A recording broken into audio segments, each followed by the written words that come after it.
There is a version of you that you have never met. You feel it in quiet moments, late at night when the life you're living does not quite fit.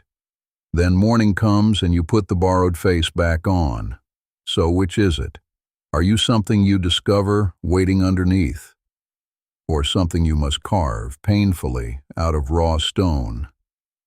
Everything you do with your one life depends on the answer. This is Philosophy Wars. Let us begin. There is a version of you that you have never met.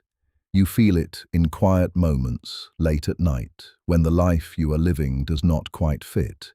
Then morning comes, and you put the borrowed face back on. So which is it? Are you something you discover waiting underneath, or something you must carve painfully out of raw stone? Everything you do with your one life depends on the answer. This is Philosophy Wars. You were not born to be a copy. You were born to be a question that only your life can answer. Most people die as strangers to themselves. They wear borrowed faces, speak borrowed opinions, and call this a life. Friedrich Nietzsche wrote 4 words that have haunted the modern soul. Become who you are, not who you were told to be, not who is safe. Here are 5 teachings on that dangerous and beautiful command. The first teaching: you are not discovered, you are built. Nietzsche took his famous line from the ancient poet Pindar, who wrote to victorious athletes. Pindar told them to become such as they are, having learned what that is. Notice the second half. Learning comes first. Consider the sculptor facing raw marble. The figure is not hiding inside, waiting to be freed. It is chosen, then carved again. Yourself is the same stone. Every discipline you keep, every habit you break, every refusal to please the crowd, that is the chisel moving. Today we are told to find ourselves as though the self were car keys lost behind a sofa. Nietzsche laughed at this. You will not find yourself. You will make yourself, or you will remain unmade. The second teaching: suffering is the forge, not the enemy. Nietzsche wrote Ecce Homo while his body was in ruins. Migraines blinded him, his stomach betrayed him. He lost his professorship, his friends, his health. From that wreckage came his greatest work. He asked a hard question. What if the very things that wound you are the things that shape you? Think of a blade. Heat alone does not make it. Neither does hammering. It is the violence of both, repeated, that gives the steel its edge. Our age has declared discomfort an error to be corrected. We numb, scroll, and medicate the ache away. But the person who has never been broken has never been forged. Do not ask for a lighter burden. Ask to become the kind of creature who can carry it. The third teaching: inherited values are second-hand clothes.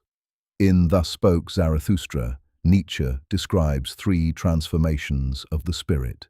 First, the camel, who kneels and accepts every weight society places on it. Then the lion, who roars no and tears the old commandments apart. Then the child, who creates new values in innocence and play. Most people stop at the camel. Some become lions and stay angry forever. Very few reach the child. Look at the man who spends 30 years in a career he never chose, then buys a sports car at 50. He was a camel who never roared. The Ubermensch is not a tyrant or a superman in a cape. He is simply the one who writes his own table of values and then lives by it. The fourth teaching: love your fate, including the parts you did not choose. In the gay science, Nietzsche gave us amor fati, love of fate.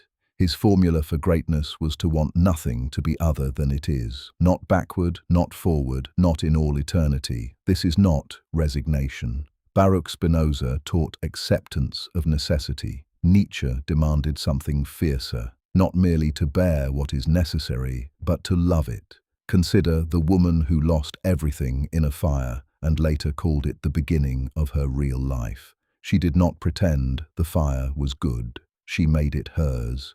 Your childhood, your failures, your humiliations, they are the raw material of the only self you will ever have. Curse them and you curse yourself. The fifth teaching. Live as though you must live it all again. Nietzsche offered a demon whispering at midnight. This life, exactly as you have lived it, you will live once more and countless times more. Every pain, every joy, every unremarkable Tuesday. Would you throw yourself down and curse the demon, or would you call him a god? Heraclitus taught that everything flows and nothing stays. Nietzsche answered with eternal recurrence, a wheel turning forever. It is a hammer disguised as a question. Hold it against your ordinary day. The argument you refuse to end, the words you keep swallowing, the dream you have postponed for a decade. Would you accept these forever? If the answer is no, you now know exactly what must change. So the command stands. Become who you are. It is not a comfort. It is a demand. It asks you to carve yourself from stone, to walk into the fire rather than around it, to tear up the commandments handed to you and write your own. It asks you to love the whole, ruined, magnificent story of your life, and then to live it as though it will return forever. Nietzsche never claimed this was easy. He said the tree that would reach into heaven must send its roots down into the dark. You have a life. It is unfinished. Pick up the chisel. Thank you for watching and listening. Subscribe to never miss a debate.